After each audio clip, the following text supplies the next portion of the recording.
Fire is a friend or an enemy, depending on how it's used and whether it's controlled. The story I'm going to tell you today took place not in New Brunswick, but across the border in the state of Maine, near Mount Katahdin, along a stream over there that has a native name I cannot pronounce, but up here in the Northwoods, along the streams and rivers, there's sometimes in the woods you'll find places that has what the old guys called meadows. And the meadows was a source of wild hay, ground that was too wet to support trees, but it would grow grass. And so the old timers would go into the woods. There's some meadows in back of here, a couple mile north of my property. Some meadows back in there, and some of the old guys that didn't have a lot of farmland, they'd go in there in the summertime and hand scythe the hay, put it up in big stooks or big piles, and wait for the ground to freeze up, the snow to come on, and they'd go in and sled the hay out in the wintertime to feed their cattle and horses. Well, this particular story takes place over in Maine, and took place in 1826. In fact, they called it the Great State Bonfire of 1826. There was an agent of the government, he was a surveyor, was sent into the woods around North Katahdin, or Mount Katahdin, sent in to look for haystacks that had been put up by illegal loggers. Now, the loggers would go into the woods in the summertime in these meadows close to where they were going to log, and they would cut the wild hay, stook it up in big piles, and it would be there for their logging operations in the wintertime. The only problem was these guys were poaching lumber. They were in there logging illegally.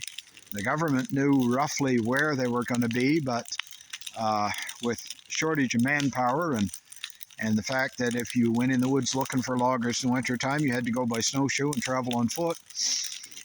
Big stretch of land to look for a small crew of loggers. And so the government decided that the best way to strike at these illegal loggers was to go in and do away with their hay. If they didn't have hay, they couldn't have livestock. If they didn't have livestock, they couldn't get logs out. And so they sent a man by the name of Jim Chase into the woods to look for these illegal hay piles, or hay piles along the streams that the illegal loggers were going to put up. So he went in the late part of August. Of course, the haying would have been done in July, and so the hay would be nice and dry. It was a dry summer anyway. He went into the woods looking for the hay piles, and he found some along the stream there, and promptly set the hay piles on fire. Well, there's a thing about fire is it creates its own natural cyclone, because as the thermal currents rise, they create an updraft. The updraft takes the sparks. You can see sparks coming off that fire right there.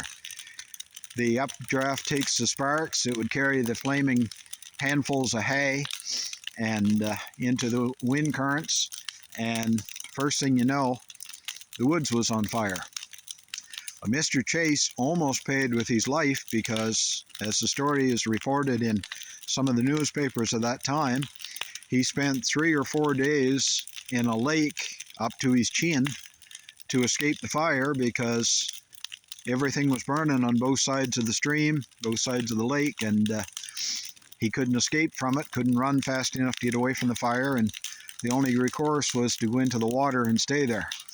And the outcome of the government's short-sighted program to curb illegal loggers was that the wildfire burned over 200 square miles of forest.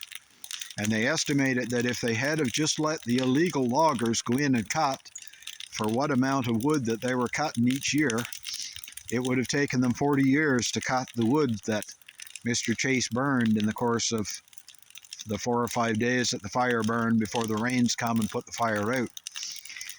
So the moral of the story is sometimes government programs don't always have the best results. I'm not condoning illegal logging in any way, shape, or form, but 1826, Them men were in there trying to make a living, put a little bit of food on the table for their families, and it was a wide open continent, lots of resources, and the end result of setting their hay piles on fire was 200 square miles of stumps and blown down black trees. So there's today's story. We're going to leave it at that, walk away from it. Hope you're having a really good winter so far. This is towards the end of January, and not a lot of snow on the ground, about a foot of snow, but enough to make for good logging. I'm just getting some brush burnt out of the way here. We've got a bunch more trees coming down into this hole, and there was quite a pile of limbs built up, so just getting them out of the way, and then we're going to drop some more trees on the ground. You all have a real good day. Thanks for subscribing. Thanks for watching. Until next time, goodbye.